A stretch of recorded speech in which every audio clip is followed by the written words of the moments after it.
Hello everyone, very warm welcome to my channel learning with कोमल।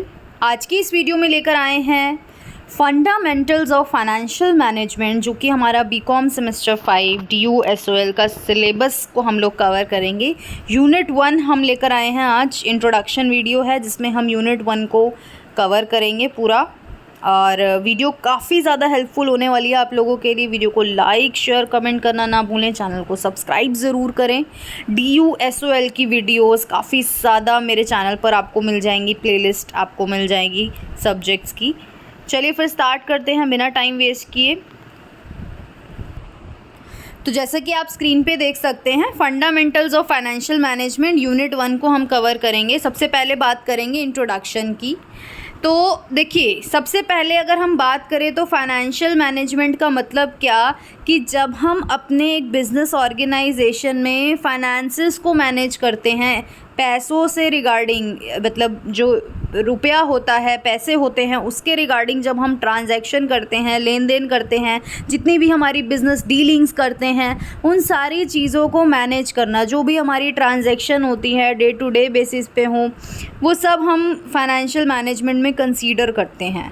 सबसे पहले हमें बोला गया कि financial management is about controlling the flow of money in and out of the organisation, कि एक organisation में जो भी मनी, जो भी पैसा आ रहा है और जो भी पैसा जा रहा है, उसके फ़्लो को जब हम कंट्रोल करते हैं, उसको हम बोलते हैं फाइनेंशियल मैनेजमेंट। हर बिज़नेस को अपने प्रोडक्ट और सर्विसेज को सेल करना होता है, ठीक है, और उसको सेल करने के लिए कुछ एक्सपेंसेस होते हैं, हमारे बुक्स ऑफ अकाउंट्स हम मेंटेन करते हैं, उसको बैलेंस करना होता है, टैक्सेस फाइल करनी होती है, मतलब टैक्स भरना होता है। तो हर चीज़ के लिए जो है पैसे की ज़रूरत पड़ती है, ठीक है। तो फाइनेंशियल मैनेजमेंट जो है वो एक कॉम्प्लेक्स प्रोसेस है जिसमें आप अपने एम्प्लॉयज़ को पे करते हो। एक बिज़नेस जो है अपने एम्प्लॉयज़ को सैलरी भी देता है। एक बिज़नेस जो है वो सप्लाईज़ बाइंग करता है। सप्लाईज़ का मतलब जो भी एक बिज़नेस गुड्स बना रहा है या सर्विसेज बना रहा है, उसके लिए उसको रॉ मटेरियल की रिक्वायरमेंट रहती है, तो सप्लाईज़ बाय करना, और साथ ही साथ गवर्नमेंट एजेंसीज़ को सारी रिपोर्ट्स भी देना पैसों के रिगार्डिंग, जो भी हम ट्रांजैक्शन कर रहे हैं उसके बारे में, ठीक है। और हाँ, ऑब्वियसली पूरे लॉ एंड रेगुलेशन के साथ हमें जो है सारी रिपोर्ट जो है वो गवर्नमेंट को सबमिट करानी होती है। तो ये सारी चीज़ें जो पैसों से रिगार्डिंग है, जो पैसों के लेन देन से रिगार्डिंग है, उन सभी चीज़ों को देखना, जो भी हमारी बिज़नेस की ट्रांजैक्शन है उसको ओवरसी करना, ठीक है, इसी को ही हम बोलते हैं एक बिज़नेस का फाइनेंशियल मैनेजमेंट। जनरल में अगर हम बात करें, जितनी बड़ी कंपनी होगी उतना ही कॉम्प्लिकेटेड उसका फाइनेंशियल मैनेजमेंट हो जाता है। अब कुछ हमारी डेफिनेशंस हैं जो हमें ऑथर्स ने दी हैं, जो हमें स्कॉलर्स ने दी हैं, फाइनेंशियल मैनेजमेंट क्या होता है उसके बारे में। तो सबसे पहले गुथमैन एंड डोगल ने हमें जो डेफिनेशन दी है वो कहा है कि फाइनेंशियल मैनेजमेंट एक ऐसी एक्टिविटी है जिसमें हम प्लानिंग करते हैं, रेज करते हैं, कंट्रोल करते हैं और एडमिनिस्ट्रेट करते हैं। किसका?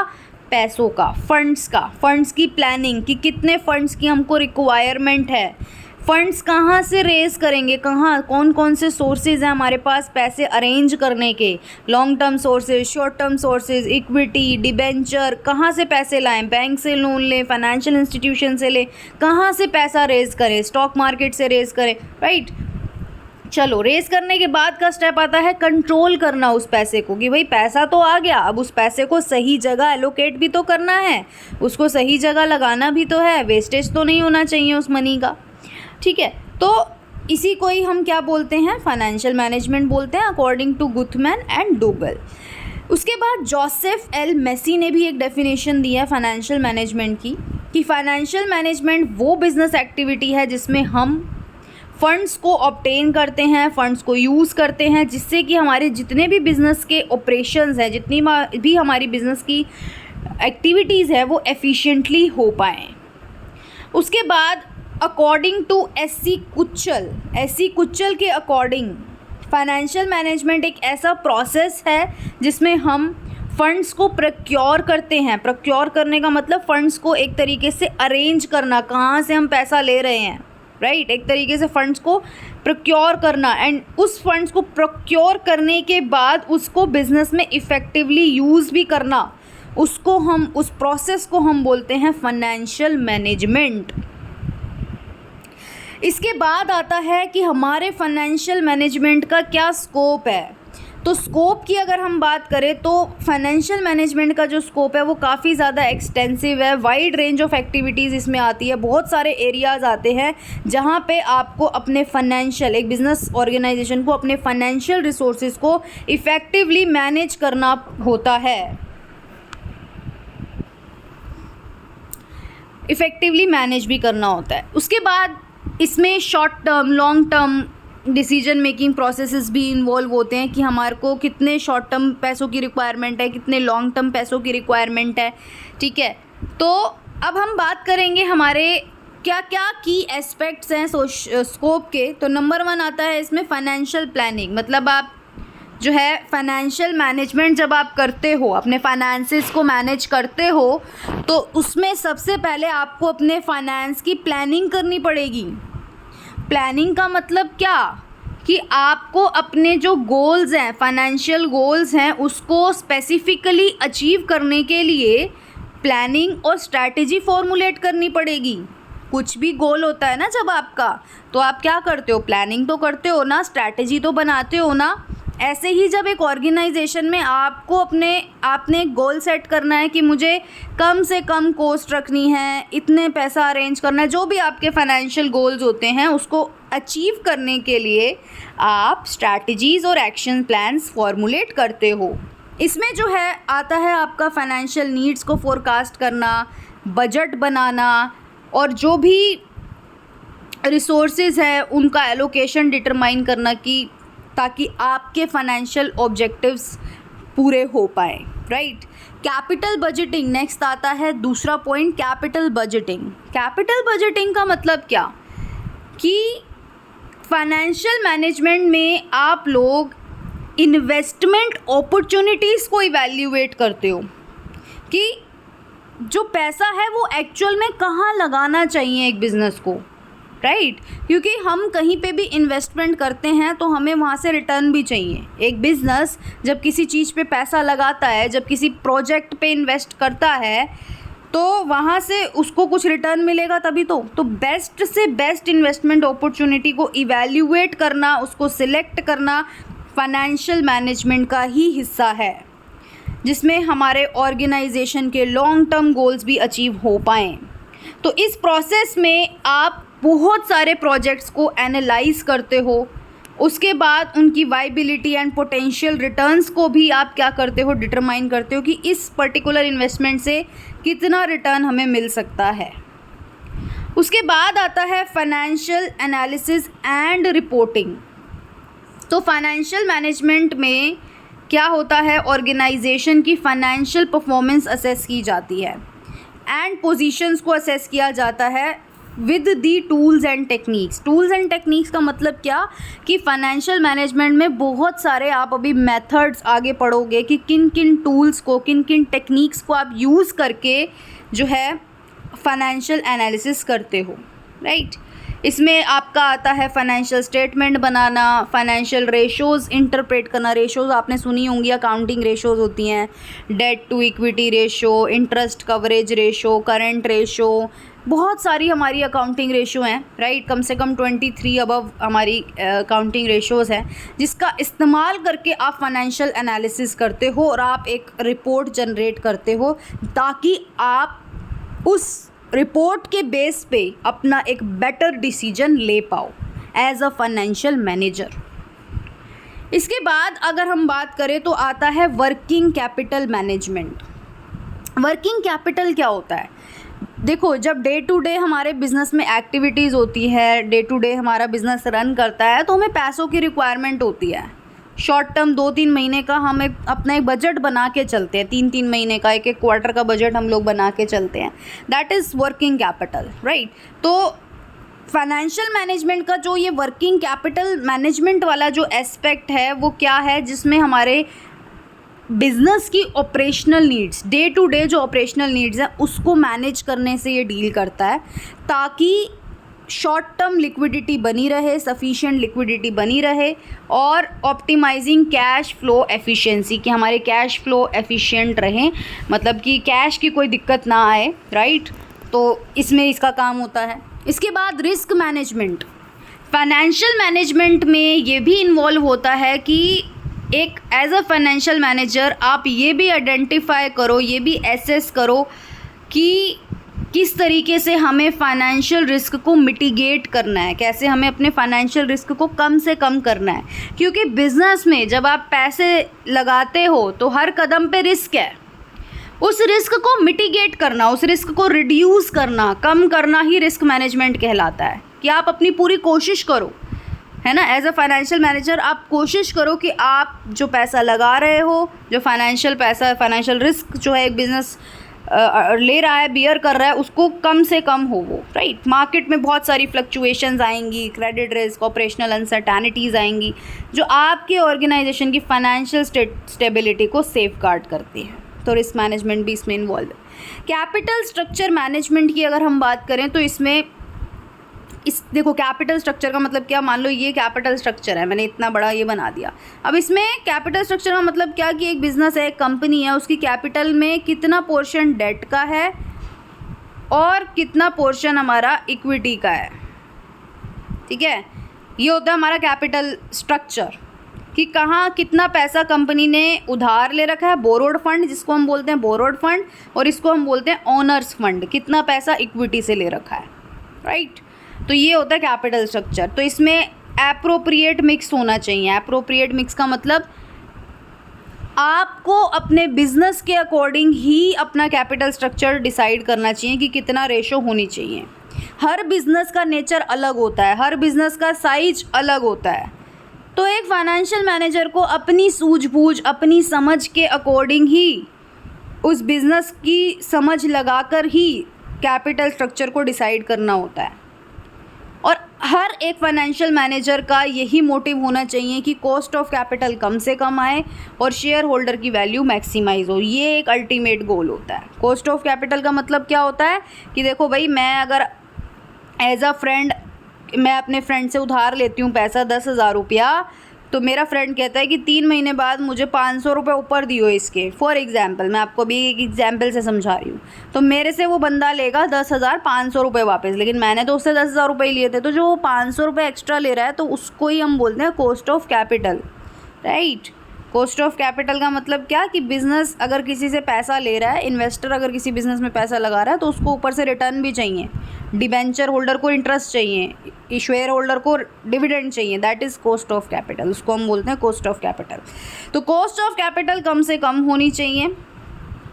उस पैसे को रेज करने का जो पैसा होता है ना, वो होता है cost of capital, right. Flotation cost भी आती है उसमें। देखो आप इक्विटी शेयर इशू करने जाओगे ना, जब आप इक्विटी शेयर इशू करते हो तो बहुत पैसा लगता है उसमें, प्रोस्पेक्टस इशू करना होता है, एजेंट्स को पैसे देने होते हैं, बहुत सारी चीज़ें होती हैं। इसी को ही हम कॉस्ट ऑफ कैपिटल बोलते हैं, मतलब कि हमने किस कॉस्ट पर इस कैपिटल को जनरेट किया, राइट। उसके बाद शेयर होल्डर को की वैल्यू को मैक्सिमाइज़ करने का मतलब ये होता है कि उस पैसे को इतनी अच्छी तरीके से यूज़ करो, इतनी एफिशिएंटली यूज़ करो कि बिज़नेस को तो प्रॉफिट हो ही हो, साथ में इन्वेस्टर्स को भी, यानी कि शेयर होल्डर्स को भी प्रॉफिट हो, उनकी भी वेल्थ मैक्सिमाइज हो, ठीक है।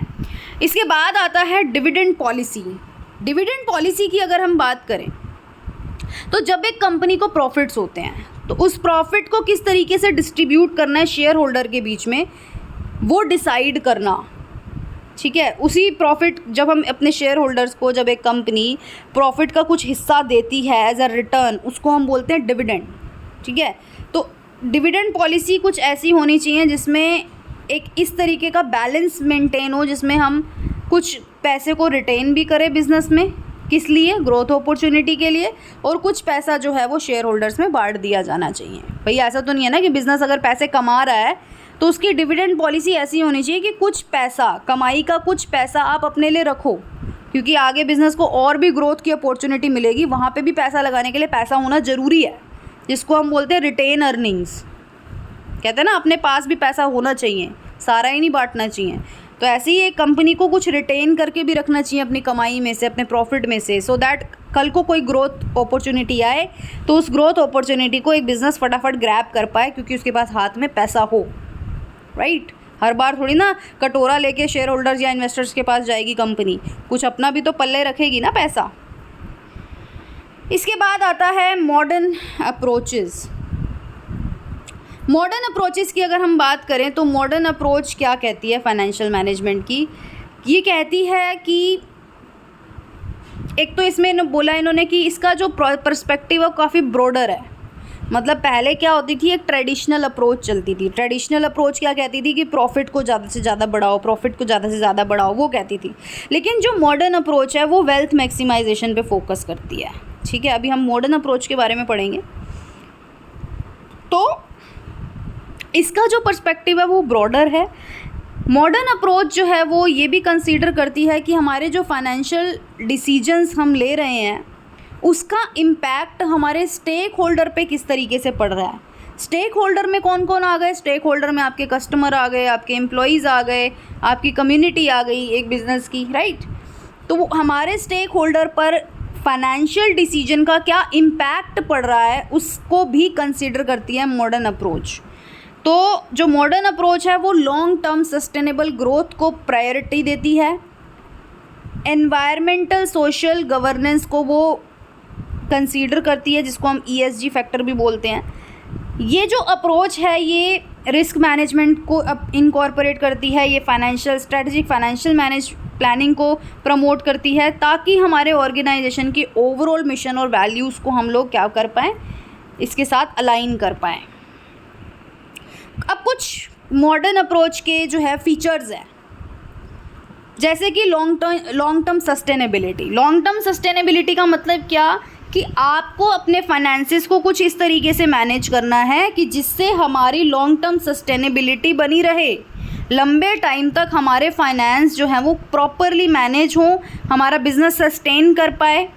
Stake holder oriented decision making, मतलब हमें अपने स्टेक होल्डर को भी सेंटर पॉइंट में रख के ही डिसीजन लेने चाहिए। फाइनेंशियल डिसीजन अपने कस्टमर्स, अपने सप्लायर्स, अपने एम्प्लॉयज़, अपने शेयर होल्डर, इन सब का ध्यान रखते हुए ही हमें जो है डिसीजन लेने चाहिए। ESG integration. ESG इंटीग्रेशन का मतलब क्या? एनवायरमेंटल सोशल गवर्नेंस, इन सब को इंटीग्रेट किया जाना चाहिए। इन चीज़ों को भी ध्यान रखना चाहिए, हमारे एनवायरनमेंट, सोशल और गवर्नेंस को भी। स्ट्रैटेजिक फाइनेंशियल प्लानिंग बनाई जानी चाहिए। रिस्क अवेयर डिसीजन मेकिंग होने चाहिए कि मतलब आप कोई डिसीजन ले रहे हो तो आपको उस डिसीजन के रिगार्डिंग रिस्क के बारे में भी अवेयर होना चाहिए कि हाँ कल को ये रिस्क हो सकता है। एथिकल एंड ट्रांसपेरेंट प्रैक्टिसेस, जो भी आप डिसीजन ले रहे हो एथिकल लो, सबके लिए अच्छा हो, वो किसी के लिए अनएथिकल ना हो, और ट्रांसपेरेंट हो, सबके नज़रों में हो। CSR कॉर्पोरेट सोशल रिस्पॉन्सिबिलिटी भी बहुत ज़रूरी है। Innovation and technology adoption, adaptability and flexibility, इसका मतलब ये होता है कि कोई भी अगर चेंजेस आ रहे हैं हमारे एनवायरनमेंट में, because we are living in a dynamic environment, right, तो आपको चेंजेस को अडेप्ट करना आना चाहिए, आप फ्लेक्सिबल होने चाहिए कि कल को एकदम से रॉ मटेरियल का प्राइस बढ़ गया, भाई हमने तो बजट पहले से बना रखा था, अब हम पैसे कहाँ से लाएंगे। मतलब आपको अपने बजट को थोड़ा सा फ्लेक्सिबल भी बनाना होता है। ये थोड़ी ना कि एकदम से अगर कोई सिचुएशन सिर पे आ गई तो आप कैसे मैनेज करोगे, ऐसा नहीं होना चाहिए। तो थोड़ा सा अपने बजट को फ्लेक्सिबल भी रखो। नॉन फाइनेंशियल परफॉर्मेंस को मेजर करना, ये सब मॉडर्न अप्रोच कहती है हमें। इसके बाद हमारे कुछ ऑब्जेक्टिव्स हैं फाइनेंशियल मैनेजमेंट के। Profit and wealth maximisation. कोई भी बिजनेस जब देखो रन करता है तो उसकी इंटेंशन यही होती है कि ज़्यादा से ज़्यादा मॉनेटरी गेन, ज़्यादा से ज़्यादा पैसे कमाने हैं, फ़ायदा कमाना है, राइट। तो this is the most important objective of financial management, ये तो है ही। फंड्स और रिसोर्सेज जो होते हैं कंपनीज़ के, वो कुछ इस तरीके से मैनेज किए जाने चाहिए जिससे कंपनी की प्रॉफिटेबिलिटी हो को वो फेवर करता हो, राइट। दूसरी अगर मैं बात करूँ वेल्थ मैक्सिमाइजेशन की, तो वेल्थ मैक्सिमाइजेशन क्या बोलता है? ये बोलता है कि फाइनेंशियल रिसोर्सेज, यानी कि ये बेसिकली क्या कहता है, मॉडर्न अप्रोच की बात करता है। जैसे कि मैंने आपको बताया मॉडर्न अप्रोच में क्या था कि ट्रेडिशनल अप्रोच जो थी उसमें कहा जाता था कि प्रॉफिट को बढ़ाओ, लेकिन मॉडर्न अप्रोच में क्या कहा जाता है कि ज़्यादा से ज़्यादा वेल्थ को मैक्सिमाइज़ करो। वेल्थ मैक्सिमाइजेशन का मतलब है कि अपने शेयर वैल्यू को मैक्सिमाइज़ करो, ठीक है, शेयर होल्डर की वेल्थ को बढ़ाओ, क्योंकि वही आपके रियल ओनर्स है कंपनी के। अब इसको ना थोड़ा गहराई से समझना, क्योंकि ये बात जितनी दिखने में बड़ी सीधी लग रही है लेकिन ये इतनी बात सीधी है नहीं। वेल्थ मैक्सिमाइजेशन का मतलब क्या होता है? देखो, मैं आपको एक इन्वेस्टर के पॉइंट ऑफ व्यू से समझाती हूँ। आज मैंने किसी कंपनी का एक शेयर परचेज़ किया जिसकी कीमत है 100 रुपये। आज चल रहा है 2024, ठीक है। अब आने वाले 2025, 2026, 2027 कुछ सालों में मेरे इस शेयर की वैल्यू क्या होगी? अगर तो उस कंपनी की परफॉर्मेंस बढ़िया रही, अगर तो वो कंपनी बढ़िया बढ़िया प्रॉफिट कमा रही है, ग्रो कर रही है, तो मेरे इस शेयर की वैल्यू अप जाएगी। ये 100 से 500 का भी हो सकता है एक शेयर, ये 100 से 1000 का भी हो सकता है एक शेयर, अगर वो कंपनी अच्छा परफॉर्म कर रही है तो। और वो कंपनी तब अच्छा परफॉर्म करेगी जब वो बेटर डिसीजन लेगी, बेटर फाइनेंशियल डिसीजन लेगी, राइट। जब वो कंपनी ग्रो करेगी, जब वो कंपनी अच्छा परफॉर्मेंस देगी मार्केट में, राइट, उस कंपनी को प्रॉफिट्स हो रहे हैं, तब मेरे शेयर की वैल्यू बढ़ेगी। तो इसी को बोलते हैं शेयर होल्डर की वेल्थ मैक्सिमाइजेशन। कि आज मैंने एक कंपनी का 100 रुपये का शेयर खरीदा है, तो 3 साल, 4 साल, 5 साल बाद मेरे शेयर की वैल्यू बढ़ रही है, that is my wealth maximisation. तो वेल्थ मैक्सिमाइजेशन फोकस करता है शेयर होल्डर की शेयर वैल्यू को बढ़ाने पर, क्योंकि मैं ही तो उस कंपनी की रियल ओनर हूँ। जो शेयर होल्डर है, जो इक्विटी शेयर होल्डर है, वही तो उस कंपनी के रियल ओनर्स होते हैं, राइट। ऑर्गेनाइजेशनल, सेकंड हमारा जो ऑब्जेक्टिव आता है दैट इज़ ऑर्गेनाइजेशनल इफेक्टिवनेस। तो फाइनेंशियल मैनेजमेंट क्या करता है? फाइनेंशियल मैनेजमेंट जो है वो ऑर्गेनाइजेशनल इफेक्टिवनेस को फैसिलिटेट करता है कि एक कंपनी में ऑर्गेनाइजेशनल इफेक्टिवनेस होना ज़रूरी है, और वो तभी आ पाएगी जब आप अपने पैसों को ढंग से मैनेज करोगे, राइट। तो as it provide all the necessary financial data required to make appropriate and profitable decisions. क्योंकि अगर एक मैनेजर को प्रॉफिटेबल डिसीजन, अप्रोप्रिएट डिसीजन लेना है तो उसको फाइनेंशियल डेटा की रिक्वायरमेंट होती है कि उसके पास एक्चुअल में पैसा कितना पड़ा है। आज मेरे पास पैसा है, मेरे को ग्रोथ दिख रही है, एक अपॉर्चुनिटी दिख रही है, तो मैं उस पर पैसा लगाऊंगी अगर मेरे पास पैसा है तो। अगर मेरी हालत ख़राब है, मेरे पास पैसा ही नहीं है, तो मैं कहाँ से उस प्रोजेक्ट में पैसा लगा पाऊंगी, राइट। तो फाइनेंशियल डेटा रिक्वायर्ड रहता है प्रॉफिटेबल डिसीजंस लेने के लिए, और इस वजह से जब आप प्रॉफिटेबल डिसीजन ले पाते हो, फाइनेंसेस को मैनेज कर पाते हो, तो एक ऑर्गेनाइजेशन जो है वो अपने रिसोर्सेज का बेस्ट पॉसिबल यूज़ कर पाता है। उसी से ही हमारी इफ़ेक्टिवनेस ऑर्गेनाइजेशन की अचीव हो पाती है। मतलब पैसे को सही से मैनेज करो, ऑर्गेनाइजेशन अपने आप इफ़ेक्टिवली मैनेज होगा। इसके बाद आता है लिक्विडिटी को मेंटेन करना। फाइनेंशियल मैनेजमेंट हम क्यों कर रहे हैं?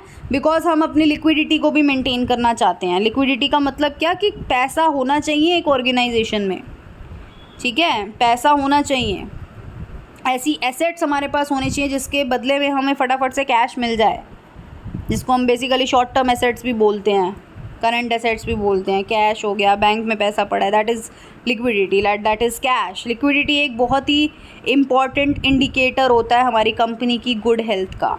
अगर तो लिक्विडिटी अच्छी है तो हमारी कंपनी की हेल्थ भी अच्छी है, जिससे हमारी short term, long term monetary goals हम लोग मीट कर पाते हैं। तो फाइनेंशियल मैनेजमेंट हेल्प करता है हमारे मैनेजमेंट ऑफ कि हमारे कंपनी का जो कैश फ्लो है वो प्रॉपरली मैनेज हो पाए, और जो है मिनिमम लिक्विडिटी हम लोग मेंटेन कर पाएँ, ताकि हम अपनी कंपनी को एक अच्छी कंडीशन में रन करा पाएँ, चला पाएँ। उसके बाद आता है इम्प्रूव्ड एफिशिएंसी। तो जब आप अपनी ऑर्गेनाइजेशन की एफिशिएंसी को अचीव कर लेते हो, आप अपने फाइनेंशियल मैनेजमेंट में डिपार्टमेंटल एफिशिएंसी जो है वो भी फैसिलिटेट हो पाती है। इससे हेल्प क्या मिलती है? इससे हेल्प मिलती है कंपनी को कि वो अपने सभी एक्टिविटीज़, सभी ऑपरेशंस को एफिशिएंटली जो है कर पाए, रन कर पाए, और जो भी रिसोर्सेज है कंपनी के उनका प्रॉफिटेबल यूज़ कर पाए। तो फाइनेंशियल मैनेजर जो है वो एफिशिएंटली सभी ऑपरेशंस रन कर पाता है with the help of all the financial data, ठीक है। Adequate mobilisation of profit and resources. Mobilisation of profit एक बहुत ही इम्पॉर्टेंट एज मैक्सिमाइजिंग दैम, मतलब कहने का मतलब है कि हमारा मतलब क्या कि हमें अपने प्रॉफिट्स को मैक्सिमाइज़ करना है, राइट। तो रिसोर्सेज को भी जो है वो मोबिलाइज़ किया जाना चाहिए well to lead them to proper utilisation for maximum returns.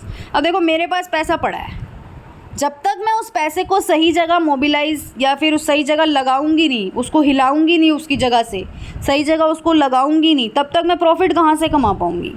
अगर मुझे पैसा कमाना है, मुझे अपने रिटर्न को मैक्सिमाइज़ करना है, तो मुझे अपने फंड्स का, अपने पैसे का प्रॉपर यूटिलाइजेशन भी करना पड़ेगा। तो फाइनेंशियल मैनेजमेंट हेल्प करता है प्रॉफिट्स एंड फाइनेंशियल रिसोर्सेज को ढंग से मोबिलाइज़ करने में भी। मोबिलाइज़ का मतलब क्या? पैसों की मूवमेंट, पैसों की मूवमेंट, कि आज मेरे अलमारी में, मेरी तिजोरी में पैसा पड़ा है, जब तक मैं उस पैसे को वहाँ से हिला के कहीं लगाऊंगी नहीं, तब तक मुझे फ़ायदा कैसे होगा। अलमारी में पड़े पड़े तो वो पैसा नहीं बढ़ जाएगा ना, वो ग्रो नहीं करेगा। उस पैसे को यूज़ करना पड़ेगा उसको बढ़ाने के लिए, राइट।